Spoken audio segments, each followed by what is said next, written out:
नमस्कार शेतकरी मित्रांनो, आमच्या फ्रेंड ऑफ किसान या यूट्यूब चॅनलवर आपले स्वागत आहे। मित्रांनो, मुख्यमंत्री माझी लाडकी बहीण या योजनेबाबत एक मोठी अपडेट समोर आली आहे।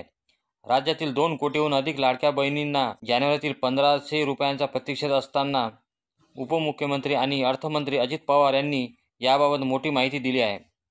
या योजनेच्या 7व्या हप्त्याची रक्कम लाडक्या बहिणींच्या बँक खात्यात 26 जानेवारीपासून जमा व्हायला सुरुवात होईल असे अजित पवार यांनी म्हटले आहे। तसेच त्यांनी ज्या महिला आर्थिक सक्षम आहे त्यांनी या योजनेतून बाहेर पडण्याचे आवाहन देखील केले आहे। लाडकी बहीण योजनेचे आतापर्यंत 6 हप्ते महिलांच्या खात्यात जमा करण्यात आले आहेत। 6 हप्त्याचे 9000 रुपये पात्र महिलांच्या बँक खात्यात आधीच जमा झाले आहेत। आता 7व्या हप्त्यासाठी अर्थमंत्री अजित पवार यांनी 3700 कोटी रुपयांचा चेक महिला आणि बाल कल्याण विभागाकडे सुपूर्द केला आहे। या संदर्भात बोलताना अजित पवार म्हणाले की निवडणुकीच्या निकालानंतर आम्ही थोडे व्यस्त होतो, परंतु परवाच महिला व बाल विकास खात्यांकडे 3700 कोटी रुपयांचा चेक दिला आहे।